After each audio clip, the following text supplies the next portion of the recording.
The story unfolding in London today is one that reaches back 7 years to the quiet streets of Salisbury, to a perfume bottle discarded in a charity bin, and to a tragedy that few in Britain will ever forget.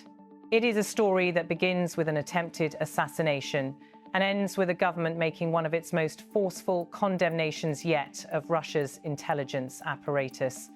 At the centre of it all stands Dan Jarvis, the United Kingdom's Security Minister, delivering a statement in Parliament that combines grief, anger and unmistakable geopolitical resolve.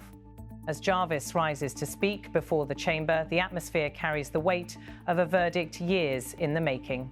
The public inquiry into the death of Dawn Sturgess, a woman with no role in espionage, no connection to international conflict, no link to the world of intelligence officers and covert operations, has finally issued its conclusion. Its findings, unambiguous and severe, have sent shockwaves through Westminster. Russia bears moral responsibility for her death, and the attack that killed her was not merely the work of rogue operatives, but of a state acting with approval from its highest office. Jarvis begins by announcing the clearest response yet from the British government.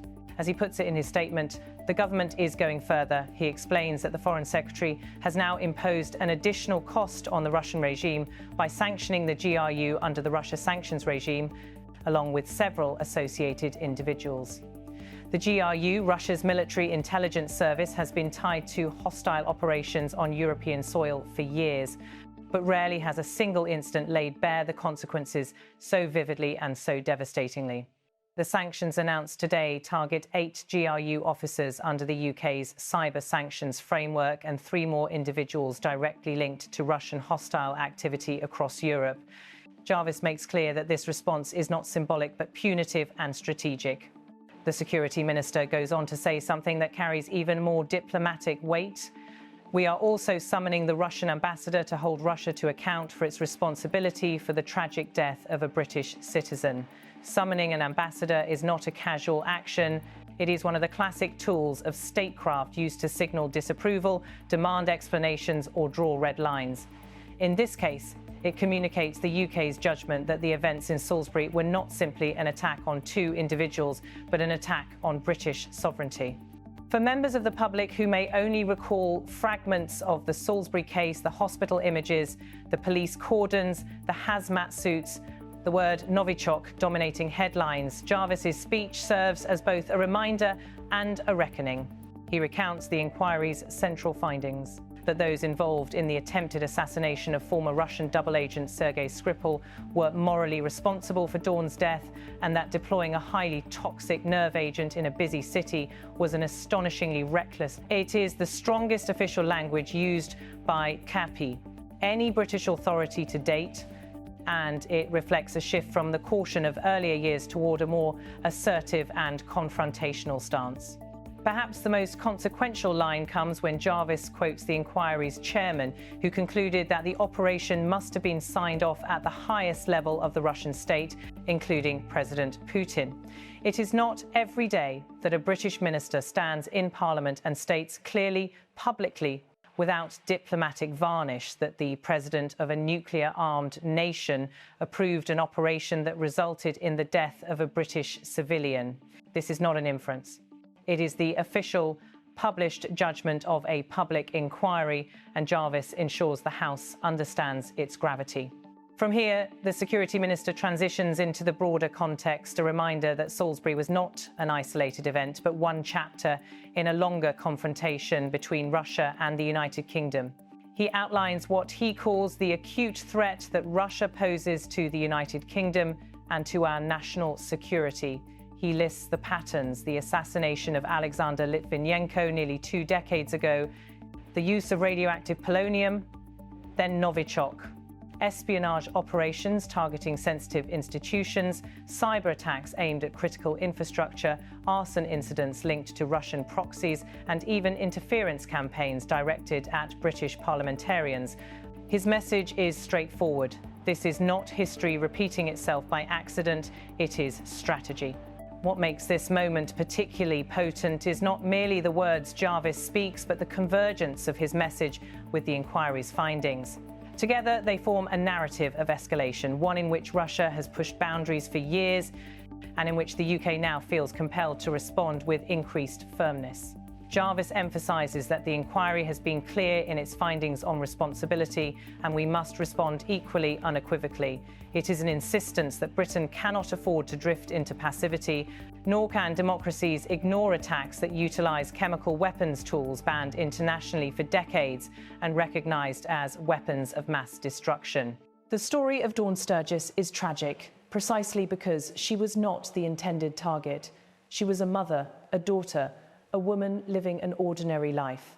She died after being exposed to Novichok contained in a counterfeit perfume bottle discarded by the operatives who had attempted to kill Sergei Skripal and his daughter Yulia. The security services have long described the attack as reckless, but with the inquiry's findings, reckless now appears too gentle a word for what occurred. The use of a military-grade nerve agent in a populated civilian environment is a breach of international norms, so severe that it borders on an act of chemical warfare. Jarvis addresses this directly when he says, Dawn Sturgess was the victim of an utterly reckless and dangerous act, a chemical weapons attack perpetrated by Russia on British soil.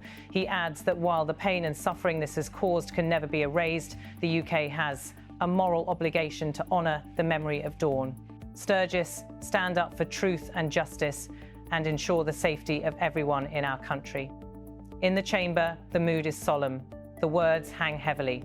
This is not the language of partisan politics. It is the language of a state confronting a violation of its own security and humanity. What makes the Novichok incident so distinctive and so disturbing is how close Britain came to a far larger catastrophe. Had the nerve agent been spread more widely, had it been picked up by children in the park or by unsuspecting passers-by, the death toll could have been dramatically higher. Emergency services later described the scene as one of the highest risk chemical exposures they had ever faced, requiring nationwide coordination, thousands of hours of specialised cleanup, and the disposal of enormous quantities of contaminated material. In the years since, the Salisbury attack has forced governments across Europe to reconsider their vulnerability to covert state aggression. The UK in particular has strengthened its sanctions mechanisms, expanded cyber defence capabilities, and invested in intelligence operations aimed at tracking foreign agents operating across the continent. Today's announcement fits within that broader trend, a recognition that state responses must evolve in proportion to the threats they face. When Jarvis speaks of sanctions, he is not merely talking about symbolic gestures, but about tools designed to disrupt the financing, movement, and global influence of individuals working on behalf of Russia. Sanctioning intelligence officers is both punitive and preventative. Punitive because it asserts accountability, and preventative because it hampers their ability to operate internationally. These measures, combined with diplomatic pressure and international cooperation, represent the framework through which London intends to confront Moscow. Equally significant is the acknowledgement that hostilities are no longer confined to physical space. Jarvis highlights the role of cyber operations, noting that 8 GRU officers have been sanctioned under the UK's cyber regime. This reflects the reality that modern intelligence conflicts play out just as aggressively in the digital sphere as in the physical. Russian cyber units have been linked to attacks on infrastructure in the UK, Europe, and even the United States operations aimed at sowing confusion, disrupting governance, or stealing sensitive data. Sanctions are one of the few levers democratic societies can use to fight back without escalating into open conflict. As the minister continues, he circles back to the theme of memory, the responsibility the government bears to acknowledge not only the facts but the human cost. He speaks of Dawn Sturgess not as a statistic but as a symbol of vulnerability in a world where state aggression can reach any street, any home, any unsuspecting individual. Her death, he suggests, should galvanise the nation to strengthen its defences, refine its laws and reinforce its alliances. The inquiry has also reshaped the conversation about Russia's president. For years, analysts have debated how far Vladimir Putin is willing to go to achieve his geopolitical aims. Today, a British public inquiry has provided an answer, far enough to authorise an operation that risked mass civilian casualties in a NATO member state. This conclusion will influence diplomatic relations for years to come. It raises questions about the nature of deterrence, the limits of sanctions, and the effectiveness of international law when dealing with a state that denies wrongdoing even in the face of overwhelming evidence. The international community now watches the UK closely. Will more allies join London in sanctioning the GRU? Will the European Union issue parallel measures? Will NATO increase intelligence cooperation to track Russian operatives across borders? These questions remain open, but they reflect the broader implications of the inquiry's findings. For the British public, the Salisbury case has always been more than a geopolitical dispute. It has been a national trauma, one that unfolded slowly, painfully in the early months of 2018, and one whose consequences stretched from hospital wards to diplomatic summits.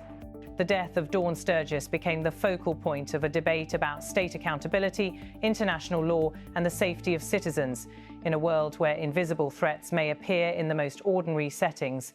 Jarvis's closing remarks capture this intersection of memory and responsibility. He insists that Britain must stand up for truth and justice, that it must prevent anything like this from ever happening again. His tone suggests a country that is tired of being targeted, tired of responding after the fact, and ready to adopt a more assertive posture toward those who violate its sovereignty. As he finishes, the chamber sits in a reflective silence, not the silence of uncertainty, but the silence of acknowledgement. The United Kingdom has drawn a line. It has confronted Russia, not with vague statements, but with sanctions, diplomatic action, and a public declaration of responsibility at the highest levels of the Russian state. Outside Parliament, the world continues to shift. Tensions between NATO and Russia remain volatile. Conflict in Ukraine still reshapes European security. Cyber threats intensify, disinformation spreads, and the space between war and peace narrows. Yet today, for the first time since Dawn Sturgess lost her life, the British government can say with clarity that justice, though incomplete, is being pursued with resolve. This is the legacy of the inquiry. This is the message delivered from the floor of the House of Commons. And this is the beginning of a new chapter in Britain's response to hostile actions by Russia, a chapter shaped not only by intelligence reports and diplomatic cables, but by the memory of a woman whose life was taken by a weapon that should never have been used, in a place it should never have been deployed, for reasons the world still struggles to understand.